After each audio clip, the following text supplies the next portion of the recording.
नमस्कार दोस्तों, मैं अर्जुन आपका स्वागत करता हूँ टू जेड सब्जेक्ट वाला के यूट्यूब चैनल में।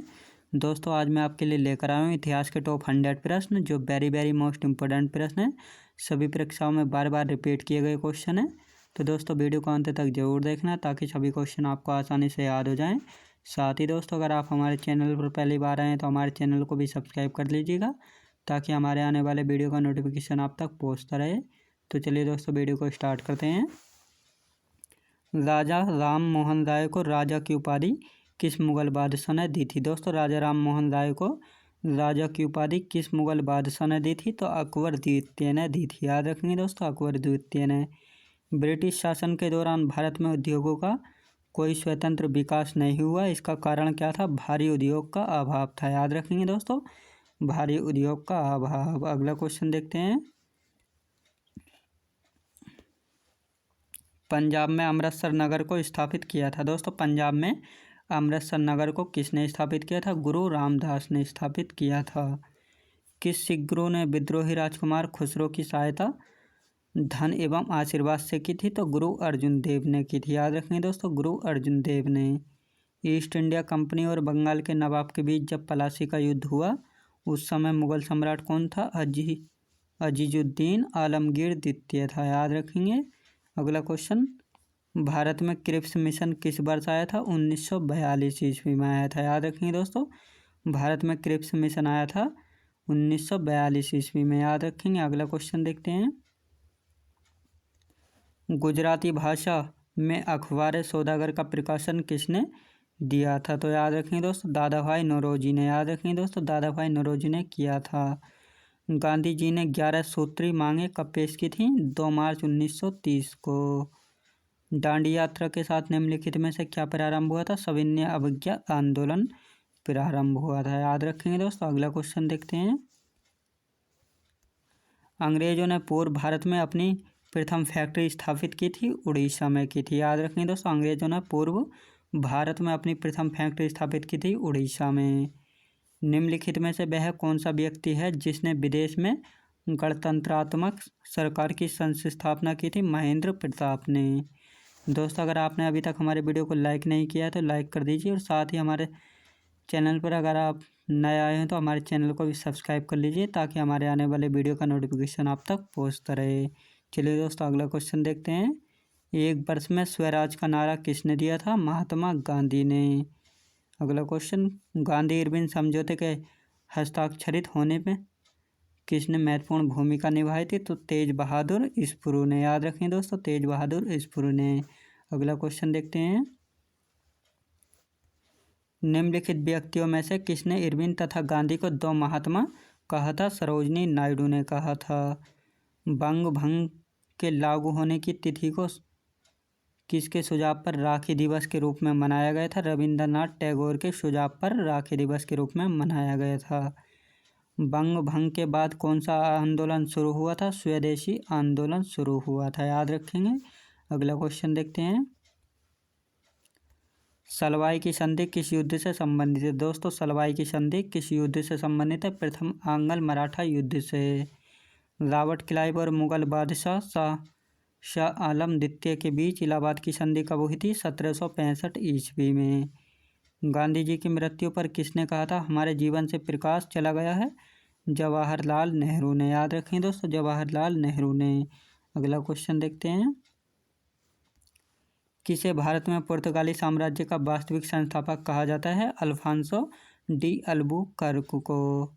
लॉर्ड वेलेस्ली की सहायक संधि को स्वीकार करने वाला पहला मराठा सरदार था पेशवा बाजीराव द्वितीय। नील कृषकों की दुर्दशा पर लिखी गई पुस्तक नील दर्पण के लेखक कौन थे? दीनबंधु मित्र। याद रखेंगे दोस्तों, नील दर्पण पुस्तक के लेखक थे दीनबंधु मित्र। अगला क्वेश्चन देखते हैं। किसने यह विचार किया था कि भारत में ब्रिटिश आर्थिक नीति घिनौनी है? तो कार्ल मार्क्स ने। याद रखेंगे। अंग्रेजी शासनकाल में भारत का कौन सा क्षेत्र अफीम उत्पादन के लिए प्रसिद्ध था? तो बिहार राज्य था। याद रखेंगे दोस्तों, बिहार राज्य। अगला क्वेश्चन देखते हैं। प्रथम आंग्ल मराठा 1775 से 82 तक युद्ध कौन सी संधि द्वारा समाप्त हुआ था? सलवाई की संधि के द्वारा। अगला क्वेश्चन देखते हैं। शिवाजी के प्रशासन में विदेश मंत्री को किस नाम से जाना जाता था? सुमंत के नाम से जाना जाता था। 1854 में डलहौजी द्वारा शुरू की गई डाक अधिनियम किसके समय में सैनिकों को दी जाने वाली निःशुल्क डाक सुविधा समाप्त कर दी गई? लॉर्ड कैनिंग के शासनकाल में। अगला क्वेश्चन देखते हैं। प्रसिद्ध उर्दू शायर मिर्जा गालिब जिन्होंने 1857 के विद्रोह को स्वयं अपने से देखा था, इनका जन्म 1796 में कहाँ पर हुआ था? आगरा में। 1857 के विद्रोह के समय भारत का गवर्नर जनरल कौन था? लॉर्ड कैनिंग था। याद रखेंगे, लॉर्ड कैनिंग। 1857 की क्रांति का प्रमुख कारण क्या था? ब्रिटिश साम्राज्य की नीति। याद रखेंगे, ब्रिटिश साम्राज्य की नीति था 1857 की क्रांति का प्रमुख कारण। अगला क्वेश्चन देखते हैं। निम्नलिखित में से किस यूरोपीय ने भारत में सबसे पहले अपना व्यापार फैलाया और प्रभावित किया था? पुर्तगाली ने। प्रशासनिक अव्यवस्था के आधार पर डलहौजी ने किस राज्य को ब्रिटिश साम्राज्य में मिलाया था? अवध को। याद रखेंगे दोस्तों, अवध को मिलाया था।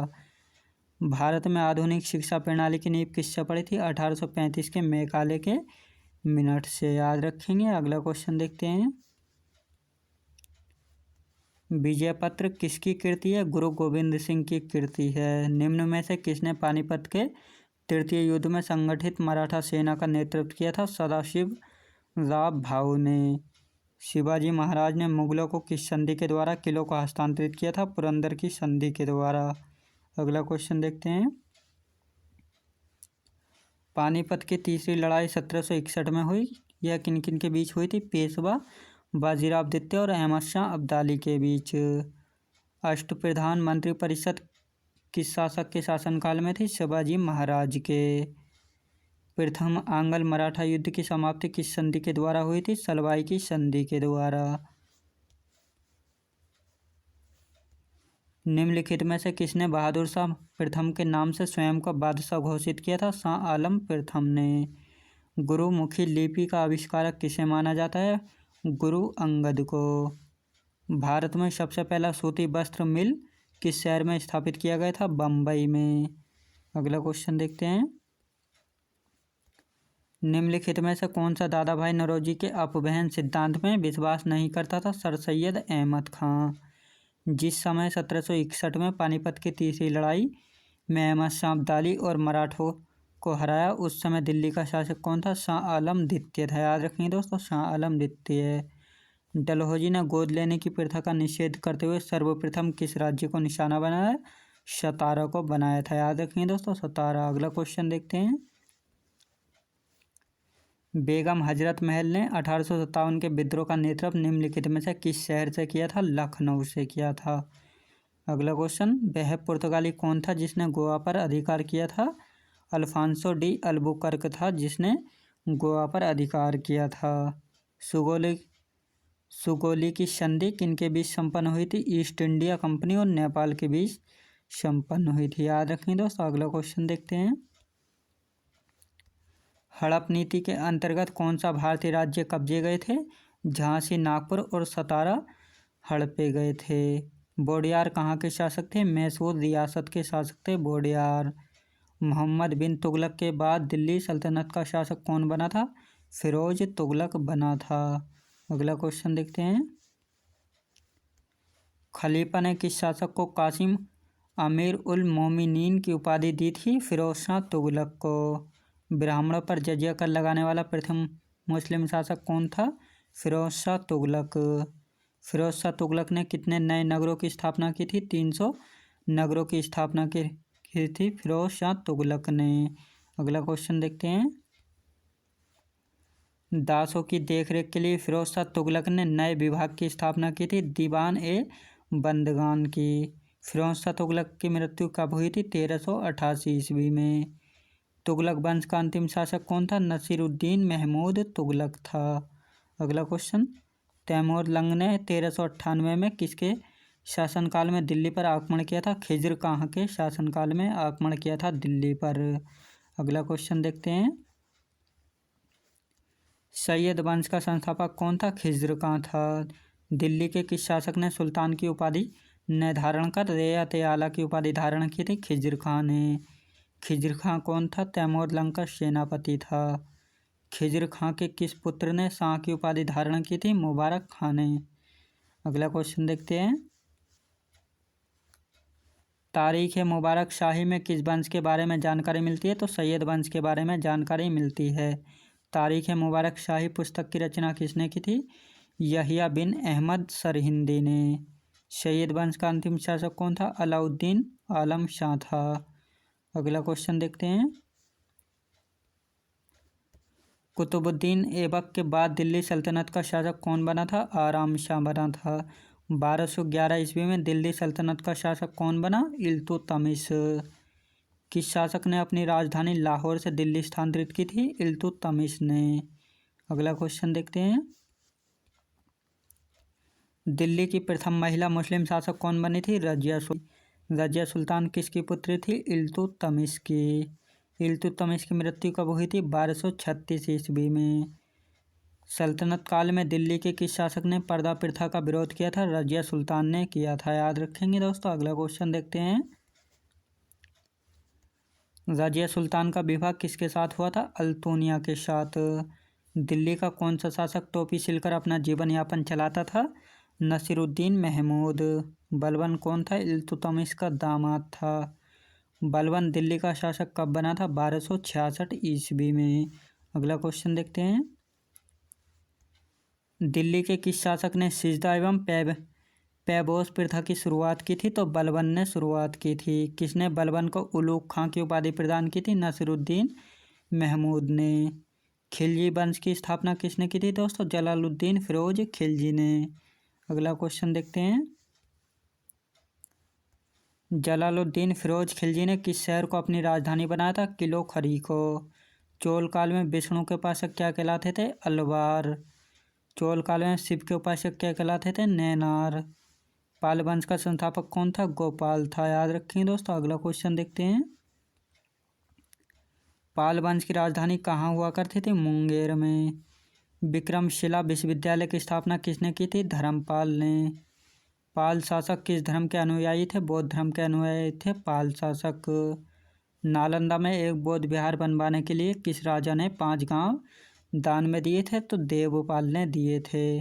अगला क्वेश्चन देखते हैं। पृथ्वीराज रासो की रचना किसने की थी? चंद्रबरदाई ने। किसके नेतृत्व में अरबों ने भारत पर पहला आक्रमण किया था? मोहम्मद बिन कासिम के नेतृत्व में। अरबों ने सिंध को किस वर्ष जीता था? 712 ईस्वी में जीता था। अगला क्वेश्चन। अरबों के आक्रमण के समय सिंध का राजा कौन था? दाहिर था। अगला क्वेश्चन देखते हैं।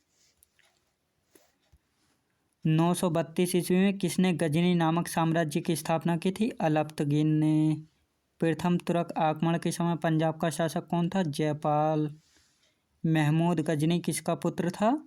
सुबुक्तगीन का। सुबुक्तगीन कौन था? अलप्तगिन का दामाद था। याद रखें दोस्तों। अगला क्वेश्चन देखते हैं। अंग्रेजों ने भारत में अपना पहला कारखाना या व्यापार केंद्र कहाँ स्थापित किया था? सूरत में। किस ब्रिटिश राजदूत ने मुगल दरबार में 4 साल 1615 से 1619 बिताए थे? सर थॉमस रो ने।